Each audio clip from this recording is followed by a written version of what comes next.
오늘은 누가 보낼 만한 사람입니까? 라는 제목으로 하나님의 말씀 전하도록 하겠습니다. 어떤 일이든 맡기고 싶은 사람이 있습니다.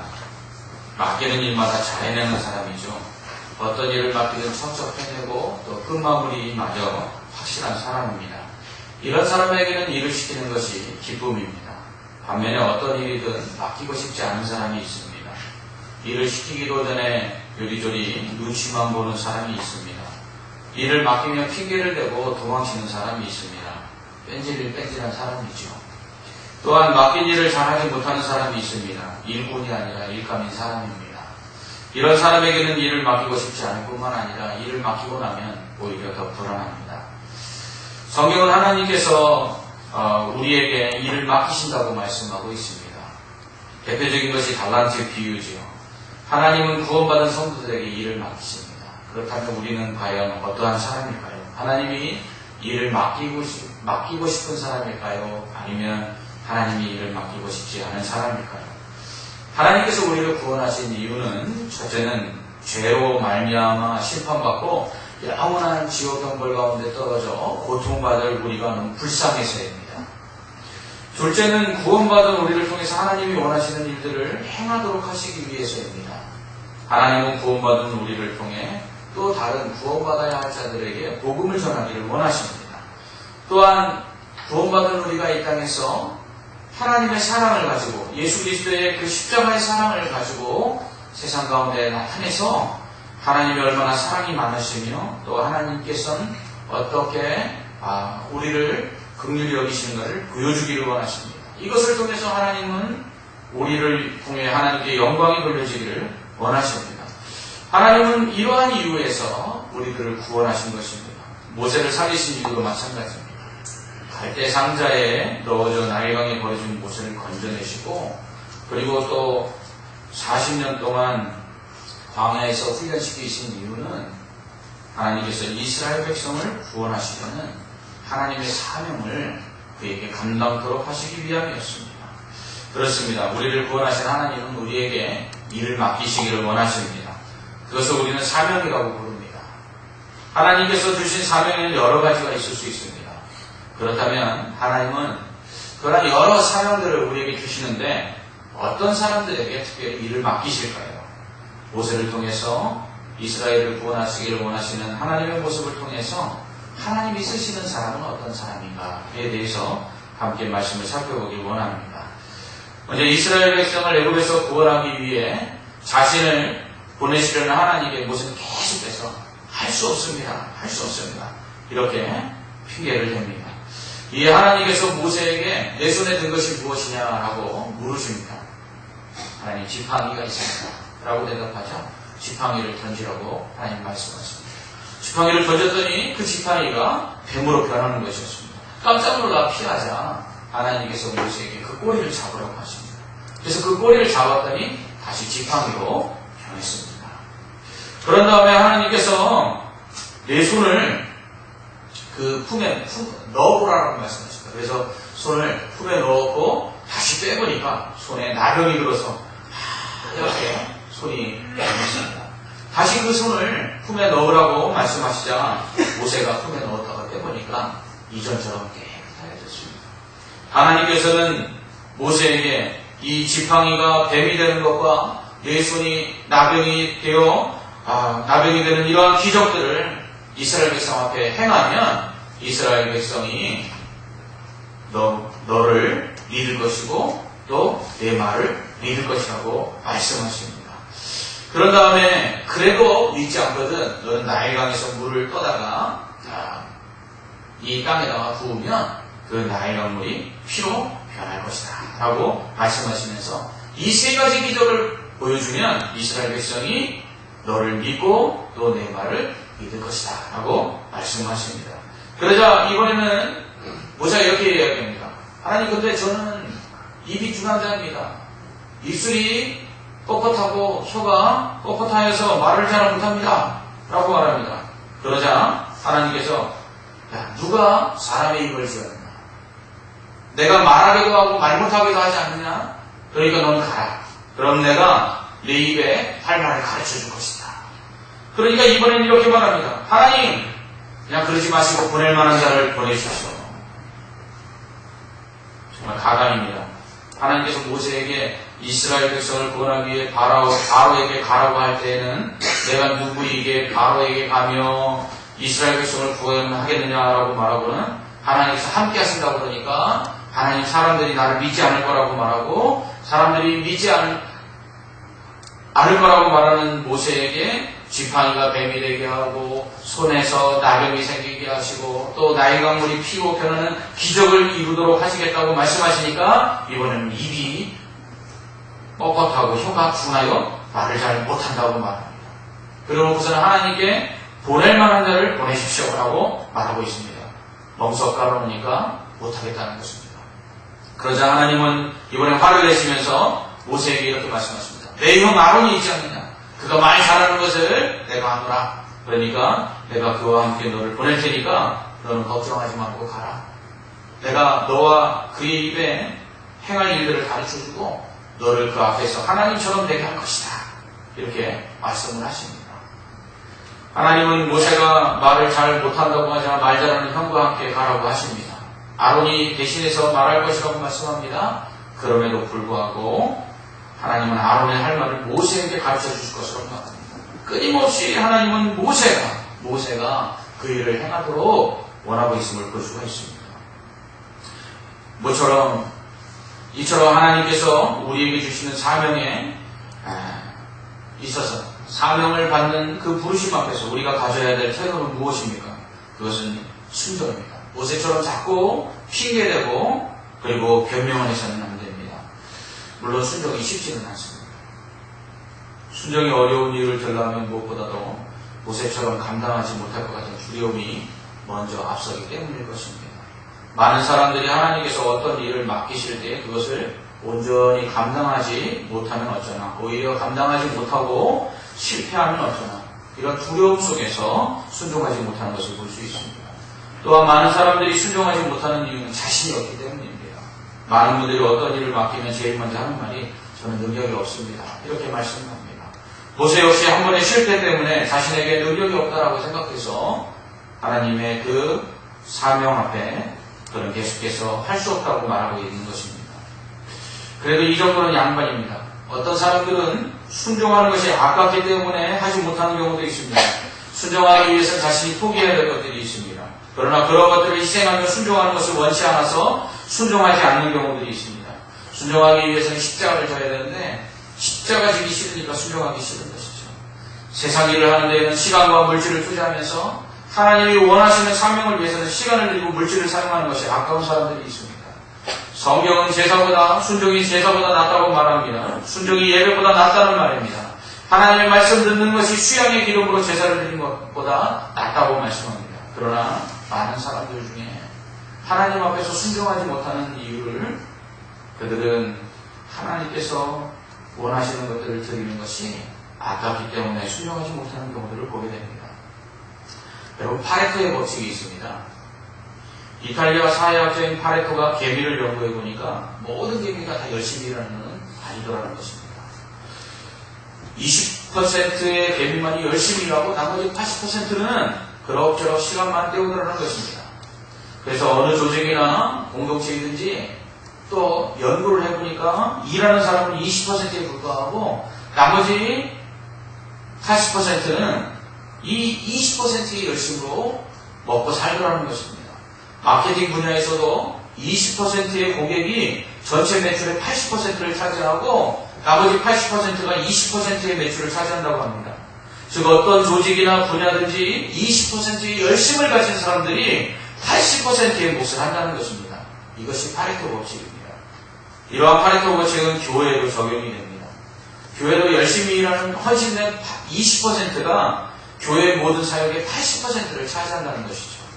헌신된 20%의 성도들이 교회 예산의 80%에 해당하는 헌금을 드린다고 말합니다. 그러므로 잘되는 회사나 조직 그리고 부흥하는 교회는 열심히 있는 헌신자의 비율이 20%를 넘는다고 말합니다. 80%의 방관적인 태도를 보이는 사람들을 열심히 있는 헌신자로 바꿀 때 그래서 20%가 넘는 헌신자들이 나타날 때 그 회사나 교회가 또 조직이 공동체가 크게 성장한다는 것입니다. 이런 원리를 교회에 적용한다면 교회에는 순종하는 자들의 퍼센테이지를 더 높여야만 합니다. 더 많은 사람들이 헌신하고 순종할 때 교회는 성장하게 됩니다. 그러기 위해서는 순종하는 것을 두려워하지 말아야 합니다. 사명을 감당함에 있어서 자신의 연약함을 핑계 삼지 말아야 합니다. 사명을 감당하고 헌신함에 있어서 시간이나 물질, 자신의 건강과 또한 세상적인 부분에서 내려놓아야 할 것들을 가감하게 주를 위해서 희생할 수 있어야만 합니다. 하나님 우리에게 사명을 주시고 그 사명에 순종하기를 원하십니다. 그리고 그 사명에 순종해야 하는 우리를 위해 그 사명을 감당할 수 있도록 도와주십니다. 우리는 하나님의 부르심 앞에 사명을 회피하고 또 핑계하는 모세로 하여금 그 사명에 순종하여 감당할 수 있도록 하나님께서 얼마나 열심히 그를 설득하고 있는지를 볼 수가 있습니다. 그에게 기적을 베풀어 주시겠다고 말씀하시고 그 입에 할 말을 주시겠다고 말씀하시고 그래도 못하겠다고 하니까 그 형 아론, 말 잘하는 아론과 함께 가라고 말씀하시면서 끝까지 그를 포기하지 아니하시고 그에게 이스라엘을 구원하는 사명을 감당하라고 그를 붙들고 설득하시는 하나님의 모습을 보게 됩니다. 이 모습 속에서 우리는 무엇을 할 수 있습니까? 첫째는 하나님이 원하시는 것은 능력이 아니라 순종이라는 사실입니다. 모세는 이스라엘 백성이 자신을 믿지 않으면 어떻게 하나, 또한 자신의 말을 믿지 않으면 어떻게 하나 하고 걱정합니다. 그래서 하나님께 이스라엘 백성이 자기를 믿지 않고 자기 말을 따르지 않으면 어떻게 하느냐고 말합니다. 그러니까 하나님께서 지팡이가 뱀이 되게 하시고 손이 나병이 되게 하시고 그리고 또한 나일강이 피로 변하는 기적을 베푸셔서 모세의 말을 이스라엘 백성이 믿도록 만들어 주시겠다고 말씀하십니다. 그러자 이번에는 자신은 하나님 앞에서 말하지 못한다고, 자기는 말을 잘 못하는 사람이라고 이렇게 이야기를 합니다. 그러니까 하나님께서 그에게 입을 지은 자가 누구냐? 말할 수 있게 하시겠다고 말씀하십니다. 그러면서 그래도 못하겠다고 그러니까 말 잘하는 형과 함께 가라고 말합니다. 이처럼 하나님은 모세를 통해 하나님이 어떠한 분이신지를 보여주고 계십니다. 하나님 우리에게 순종을 원하시면서 순종하는 우리가 무능력하고 할 수 없다라고 할 때 그냥 우리를 그러면 하지마 하시고 우리를 쓰지 않는 분이 아니라 우리에게 능력을 주시고 우리에게 힘을 주시고 지혜를 주시고 우리가 그것을 감당할 수 있도록 끝까지 도와주시는 분이심을 우리에게 보여주고 있는 것입니다. 그렇습니다. 하나님께서는 우리에게 어떠한 사명을 맡기실 때에 우리의 능력을 보고 맡기시는 것이 아니라 하나님은 하나님께서 도와줄 테니까 너는 아무것도 걱정하지 말고 그 일을 순종하기만 하라고 말씀하고 있는 것입니다. 하나님께서 어떠한 사명을 우리에게 주실 때 그러므로 우리에게 필요한 것은 단순한 순종입니다. 왜냐하면 우리의 능력과 우리의 자격은 필요 없기 때문입니다. 하나님께서 우리에게 어떤 사명을 주실 때에는 그것을 감당할 수 있는 능력은 하나님께 있고 그저 우리는 순종하기만 하면 되기 때문입니다. 순종하기만 하면 됩니다.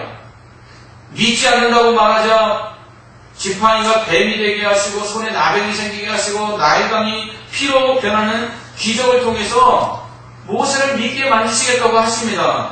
말할 수 없다고 말하니까 할 말을 주시겠다고 말합니다. 하나님께서 요구하시는 것은 능력은 내게 있으니까 너는 가라라는 것입니다. 능력은 내가 해낼 테니까 너는 순종하기만 하라는 것입니다. 이것이 우리에게 사명을 주실 때 하나님이 우리에게 요구하시는 것입니다. 그럼에도 불구하고 모세는 계속해서 자신의 무능력을 말합니다. 그는 자신은 말을 잘 못한다고 말합니다. 그리고 혀가 뻣뻣하다고 말합니다. 그러니까 하나님께서 말할 수 있게 해주시겠다고 말합니다. 그러자 그래도 못하겠다고 하니까 아론과 함께 가라고 말씀하십니다. 제가 하나님이라면 이쯤 되면 화가 나도 단단히 날 것입니다. 아무리 얘기해도 못 알아먹고 자신은 능력이 없다고만 하며 요리조리 핑계만 대면서 순종치 않는 이 모세를 제가 하나님이었다면 포기했을 것입니다. 그런데 하나님은 포기하지 않으십니다. 답답합니다. 성경을 읽다 보면 답답한 마음이 듭니다. 하나님 그냥 포기하시지. 뭐 이렇게 못한다고 핑계대는 이 모세를 끝까지 포기하지 아니하시고 그에게 이스라엘을 구원하라고 하실까요? 어느 순간에는 이해가 되지 않습니다. 그에게 기적을 베풀어 주시고요. 또한 내가 또 그 기적을 그대로 베풀어서 이스라엘 백성이 너를 믿고 너의 말을 믿게 하시겠다고 하는데도 할 수 없다고 말합니다. 하나님께서 이러한 모세에게 끊임없이 이스라엘을 구원하라고 하시는 이유는 모세에게 원하시는 것은 모세의 능력이 아니라 모세의 순종이었기 때문입니다. 하나님은 모세의 능력이 필요한 것이 아니라 모세의 순종이 필요하셨던 것입니다. 하나님이 원하셨던 것은 바로 사명을 감당하기 위해서 얼마나 능력이 있느냐, 얼마나 자격이 있느냐가 아니라 주여, 주께서 쓰시고자 하신다면 내가 여기 있나이다 하고 자신을 내어드릴 수 있는 순종이라는 것입니다. 둘째로 이렇게까지 못하겠다고 핑계대는 모세를 하나님께서 끝까지 포기하지 않으신 이유는 하나님이 원하시는 것은 일이 아니라 사람이기 때문입니다. 하나님은 모세를 통해 이스라엘을 구원하는 일보다 모세를 더 사랑하셨습니다. 이것이 못하겠다고 버티는 모세를 하나님께서 포기하지 못하신 이유입니다. 하나님은 모세를 통해 이스라엘을 구원할 계획을 가지고 계셨습니다. 그런 의미에서 모세는 이스라엘을 구원하는 하나님의 도구가 분명합니다. 그러나 하나님은 모세가 다 쓰고 나면 버리는 그런 존재가 아니라 하나님이 사랑하는 자라는 사실을 알기를 원하셨습니다. 우리가 직장이나 모임에서 그저 한낱 부품처럼 여겨질 때 스스로 비참한 마음이 듭니다. 루마니아의 작가 게오르그가 쓴 25시라는 작품에는 전체주의 사회 속에서 한낱 부품화된 인간이 다람쥐 쳇바퀴 돌아가듯 반복되는 일상 속에서 몰 인간적인 모습으로 살아가고 있는 것을 그리고 있습니다. 인간에게 주어진 24시간, 그 24시간 일상 속에서는 인간은 벗어날 수 없는, 기계 속의 톱니바퀴처럼 벗어날 수 없는 그러한 부품화된 모습으로 살아가면서 삶의 희망도 소망도 없다라는 것입니다. 그래서 게오르그는 인간에게는 25시가 필요하다는 것입니다. 그러한 일상적인 톱니바퀴 속에서 계속 기계 속에서 톱니바퀴처럼 돌아가는 그 부품화된 인간이 아닌 정말 자신의 가치를 발견할 수 있는 새로운 희망의 시간 25시, 그것이 필요하다고 그는 말하고 있습니다. 반복되는 일상 속에서 돈 버는 기계로 전락한 아버지, 세탁기와 청소기 그리고 가족의 밥을 챙기는 가사 도우미로 전락한 엄마, 공부하는 기계가 되어 대학에 들어가는 것만이 인생의 목표가 되어버린 아이들, 그 속에서 사람들은 자신이 얼마나 가치 있는 존재인지를 잊어가며 또한 우울증과 조울증에 시달려가고 있습니다. 과연 여러분은 여러분이 속한 직장이나 가정 그리고 교회에서 어떤 사람입니까? 정말 가치 있는 사람으로 인정받고 있습니까? 아니면 그저 있으나 마나한 존재 내지 다른 사람들의 필요 때문에 존재할 뿐 나 스스로 생각해 볼 때에 살만한 이유와 가치가 없다라고 생각되지는 않습니까? 혹 이 자리에 계신 분 중에 자신의 가치를 발견하지 못해 삶의 이유를 찾지 못하고 스스로 낙심하여 절망 가운데 계신 분들 계십니까? 그렇다면 하나님께서 여러분을 얼마나 사랑하고 계신지 그 음성에 귀를 기울이시기 바랍니다. 하나님은 40년 동안 광야에서 장인의 양을 치며 80살의 노인이 되어 하나님 앞에 부르심을 받는 가운데 자신의 무능력함만을 열변하며 핑계대는 모세가 하나님께 얼마나 가치 있는 존재인지를 그로 알도록 하시기 위해서 지금 싸우고 계신 것입니다. 하나님은 그가 얼마나 소중한 존재인지를 알지 못하자 화를 내십니다. 세상을 말씀 한마디로 창조하신 하나님 왜 이렇게 무능력하고 늙어빠진 모세에게 목을 매달고 그에게 이스라엘을 구원하라고 하시는 것일까요? 지팡이를 던지면 뱀이 되고 잡으면 지팡이가 되는 기적을 베푸신 하나님, 손을 품에 넣었다 빼면 나병이 생겼다가도 사라지게 하시는 능력의 하나님, 나일 강물을 피가 되게 하시는 하나님이 왜 못하겠다고 이 핑계 저 핑계 되는 이 늙은 모세에게 끝까지 이스라엘을 구원하라고 그에게 목을 메고 계시는 걸까요? 그것은 하나님은 이스라엘을 구원하시는 일보다도 모세가 더 중요하셨기 때문입니다. 하나님은 이스라엘을 구원하기 위해 모세가 필요한 것이 아니라 모세를 원하셨던 것입니다. 하나님은 이스라엘을 구원할 모세가 아닌 모세 자체를 사랑하신 것입니다. 어떤 능력이 있어서 하나님의 사명을 감당할 수 있는 모세가 아니라 다 늙어버린 모세가 하나님은 너무나 사랑스러우셨던 것입니다.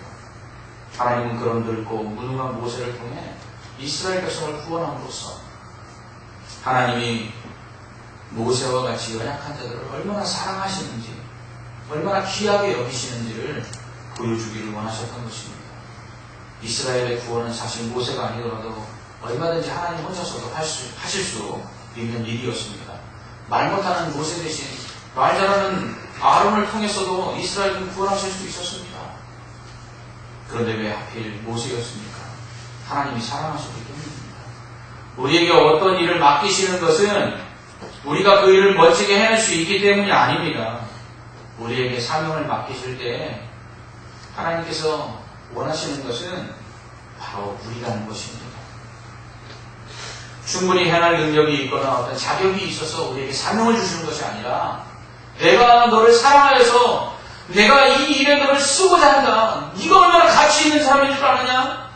내가 이 일을 너 아닌 다른 사람에게도 맡길 수 있는데 내가 너에게 맡기는 이유는 내가 너를 사랑하기 때문이야 라고 말씀하시는 것입니다. 바울은 말합니다.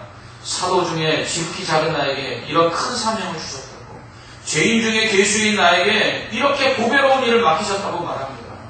바울은 하나님께서 주신 사명을 죽기까지 충성할 수 있었던 이유는 뭐냐면 그 사명이 중요한 것이 아니라 그 사명을 맡기신 하나님이 나를 얼마나 사랑하시는지 그걸 알았기 때문입니다. 어릴 때 선생님이 어떤 신분을 시키시면 정말 신이 날 수가 없었습니다. 그것은 잘하고 못하고를 떠나 선생님이 나를 인정해 주셨다라는 그런 사인이었기 때문입니다. 다른 사람이 아니에요. 다른 친구들이 아니에요. 선생님이 나를 인정해 주셨다는 사실 때문에 선생님의 그 심부름을 즐겁게 했던 그 기억들이 있습니다. 그렇습니다. 하나님께서 우리에게 사명을 주시는 것은 우리가 그것을 잘 할 수 있거나 우리가 그것을 감당할 수 있는 능력이 있거나 아니면 우리가 자격이 있어서이기 때문이 아니라 우리를 사랑하시기 때문이라는 것입니다. 천지만물을 말씀 한마디로 만드신 하나님께서 그렇게 무능력한 우리를 통해서 하나님의 일들을 이루려고 하시는 이유가 무엇입니까? 차라리 말씀 한마디로 하나님이 필요하신 일들을 행하시는 것이 훨씬 더 쉬울 텐데 왜 이렇게 불순종하고 핑계대고 뺀질뺀질거리고 말 안 듣는 우리를 통해서 하나님의 일들을 감당하도록 하시는 것입니까? 그것은 우리를 사랑하시기 때문입니다. 하나님이 만약 이스라엘 구원을 위해서 누군가 필요했다면 차라리 이렇게 핑계대고 못하겠다는 모세보다는 말 잘하는 아론이 낫지 않았을까요? 아니 차라리 하나님께서 천사를 보내시는 것이 낫지 않았을까요? 성경에 보면 천사들이 나타나 얼마나 큰 능력을 행합니까? 그 천사들이 나타나 그 하나님의 일들을 행할 때 얼마나 많은 사람들이 그 앞에서 벌벌벌 떱니까? 하나님께서 차라리 이스라엘 백성을 구원하실 때에 능력 있는 하나님의 천사를 보내셨다면 훨씬 더 쉽지 않았을까요? 그런데 왜 이렇게 못하겠다고, 할 수 없다고, 내가 누구냐고, 입술이 뻣뻣하다고 계속해서 하나님 앞에 순종하지 못하고 핑계를 대는 이 모세에게 하나님은 애걸하듯 그렇게 매달려 이 일을 네가 감당해야 된다고 말씀하시는 것일까요? 그것은 하나님이 원하시는 자는 모세였기 때문입니다. 여러분 잊지 마십시오. 하나님이 어떤 사명을 우리에게 주신 것은 우리가 능력이 있어서 또 우리가 자격이 있어서가 아니라 우리를 사랑하시기 때문이라는 것입니다. 우리에게 그 크신 사명, 하나님이 우리 아니고도 얼마든지 하실 수 있고 다른 누구를 통해서도 얼마든지 하실 수 있는데 그것을 우리에게 맡겨주셨다는 것은 우리를 사랑하시기 때문이라는 것을 기억해야 합니다. 하나님의 사명을 받은 사람들은 이것을 기억해야 합니다. 나는 능력이 있어서도 아니고 나는 자격이 있어서도 아니고 하나님께서 나를 사랑하셔서 이 귀한 사명을 나에게 맡기셨다는 사실을 늘 기억해야만 합니다. 왜 하나님의 일들을 하고 사람들이 교만해집니까? 왜 하나님의 일들을 감당한 이후에 자신이 행한 것들을 사람들이 인정해 주지 않는다고 토라집니까?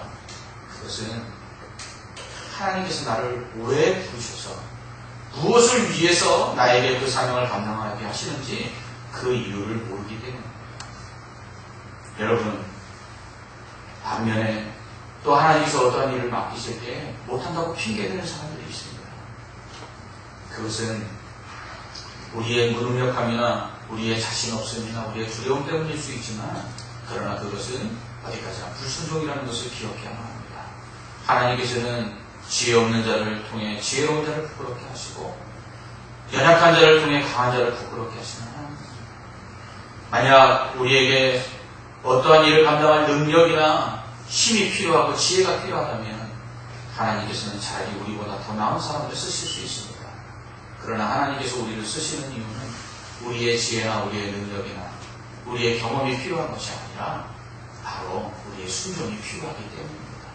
그리고 그렇게 연약한 우리들을 들어 하나님께서 귀한 사명을 감당하게 하시는 이유는 하나님께서 이 귀한 사명에 우리처럼 모자라고 우리처럼 연약한 자를 들어 사용하심으로써 하나님께서 우리를 얼마나 사랑하고 계신가를 나타내 보이고자 하신다는 것입니다. 11월 24일 이제 임직자를 선출하는 공동회의가 있습니다.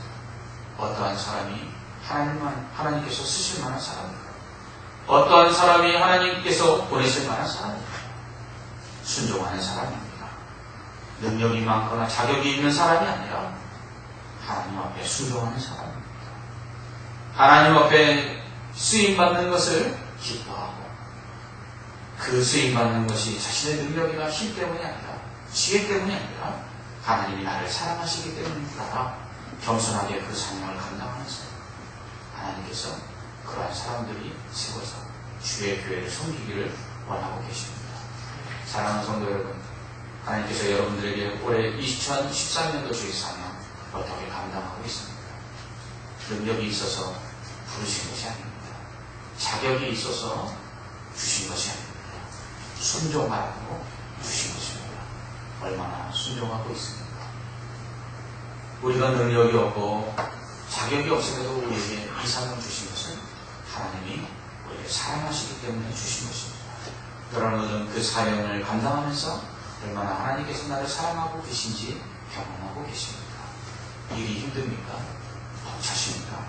다시금 왜 하나님께서 나를 부르셨는지, 왜 하나님께서 나에게 사명을 주셨는지 다시 한번 생각하고 나를 사랑하셔서 나를 통해 그 일을 이루시기를 원하시는 그 하나님 앞에 순종하며 나아갈 때 하나님께서 우리를 통해서 모세를 통해 이스라엘을 구원하실 것 같은 놀라운 일을 행하실 줄 믿습니다. 기도하겠습니다. 사랑의 하나님 아버지, 하나님의 사명 앞에 우리는 어떻게 반응하고 있습니까? 하나님, 모세처럼 할 수 없다고 자신을 바라보면서 자신의 무능력함이나 자격 없음이나 그리고 실패의 경험이나 또한 두려움으로 인하여 핑계대고 주님 주신 사명을 거부하고 있지는 않습니까? 반대로 주님께서 나를 사랑하셔서 주신 사명인데 내게 능력이 있어서 내가 그것을 감당할 수 있어서 사명을 주신 것인 줄 알고 착각하여 교만 가운데 행하고 있지는 않습니까?